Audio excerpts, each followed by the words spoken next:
मित्रों, अगर मैं आपसे कहूं कि आत्मा कभी पृथ्वी की नहीं थी, वो यहां सिर्फ एक कॉस्मिक ट्रांजिट पर आई है, तो क्या आप भरोसा करेंगे? अगर नासा कहे कि हमारी धरती पर जीवन सिर्फ यहां डेवलप नहीं हुआ, बल्कि कहीं बाहर से बीज रूप में भेजा गया था, तो क्या आत्मा भी उन्हीं बीजों के साथ आई होगी?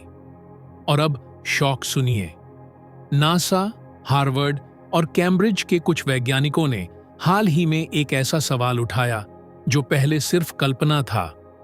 क्या कॉन्शियसनेस इंटरप्लैनेटरी ट्रांसफरेबल है?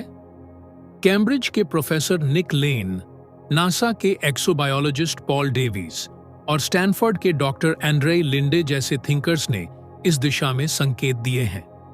क्या आत्मा यूनिवर्सल ट्रैवलर है या स्पीसीज बाउंड प्रिजनर? क्या जन्म केवल पृथ्वी की स्पीसीज में होता है या एलियन वर्ल्ड्स की चेतनाएं भी हमें बुला सकती हैं? क्या आत्मा के भीतर ऐसी फ्रीक्वेंसी होती है जो किसी और ग्रह के वातावरण से मैच कर सकती है?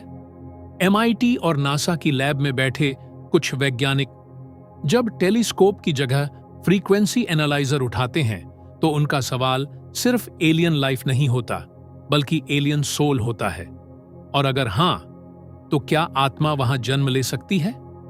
मित्रों, यह कोई कल्पना नहीं, बल्कि आज की विज्ञान आधारित एक्सप्लोरेशन है, इंटरप्लैनेटरी रीबर्थ हाइपोथेसिस, जहां हम मिलाएंगे नासा की panspermia theory, consciousness frequency resonance, DNA memory codes, reincarnation research और एलियन स्पीसीज एवोल्यूशन एक कॉस्मिक थ्रेड में।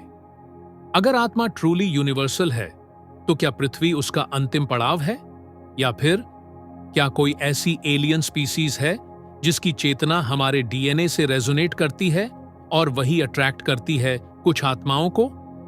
तो आइए आज की यह यात्रा एक ऐसे प्रश्न से शुरू करते हैं जो मानव इतिहास में शायद पहली बार इतनी साइंटिफिक क्लैरिटी से पूछा जा रहा है। क्या आत्मा एलियन प्लैनेट्स पर भी जन्म ले सकती है? और अगर हां, तो क्या आप वो आत्मा हैं जो किसी और ग्रह की गूंज लेकर आई है?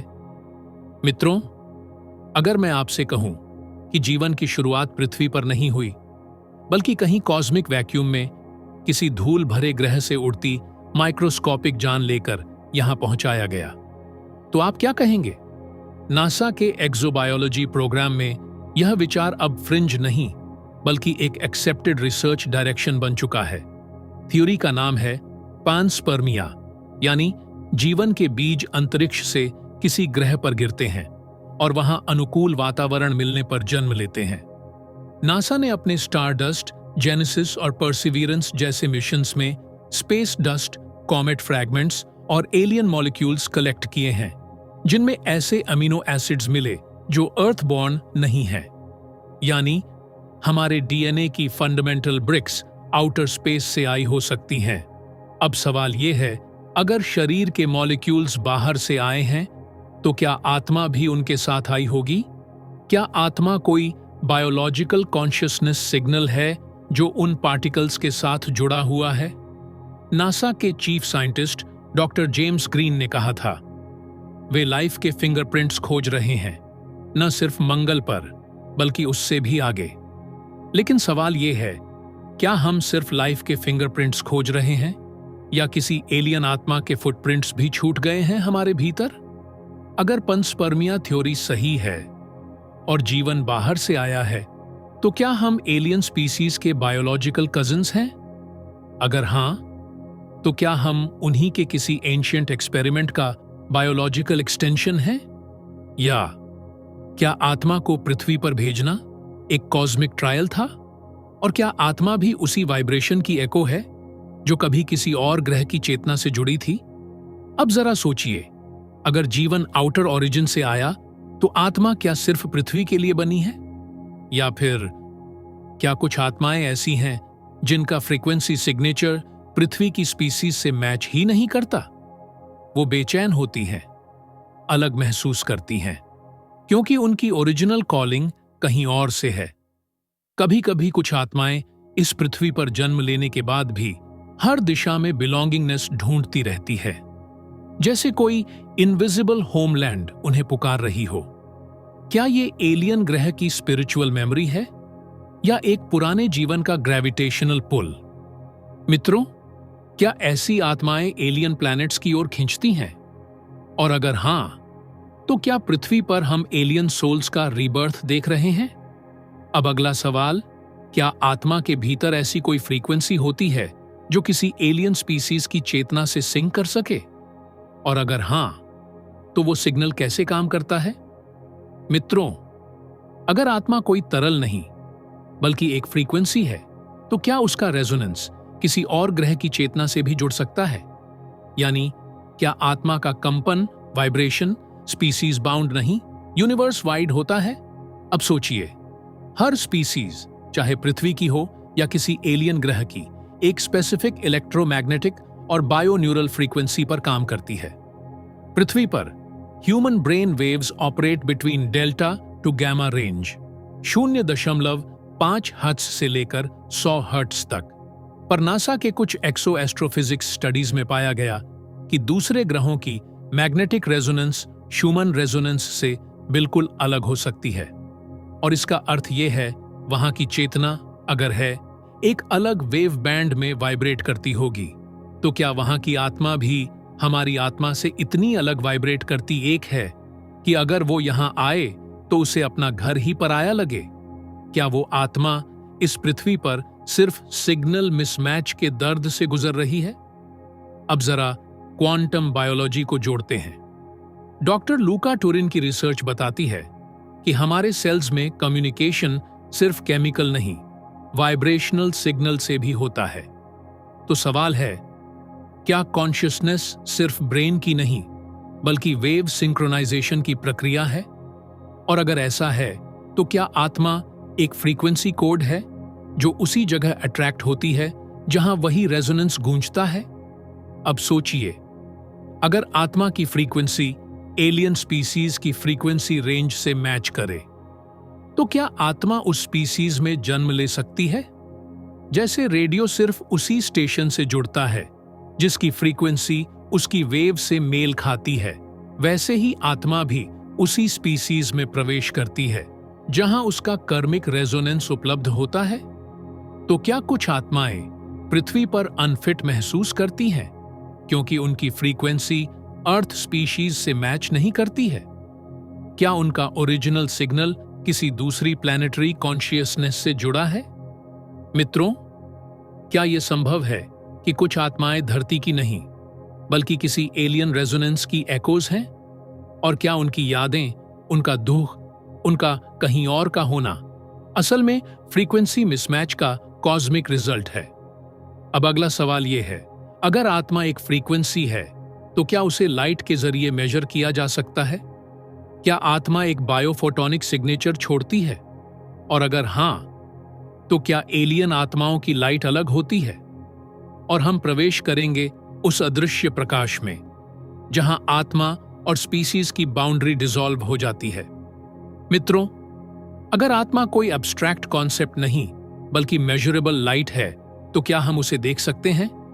या उसकी रोशनी में छुपा है स्पीसीज का नक्शा? हार्वर्ड, MIT और जर्मनी के वैज्ञानिकों ने एक चौंकाने वाली खोज की कि हमारा शरीर हर क्षण एक सटल लाइट इमिट करता है। इसे कहते हैं बायोफोटॉन इमिशन, एक अल्ट्रा वीक फोटोन ग्लो जो हमारी सेल्स, DNA और ब्रेन एक्टिविटी से निकलती है।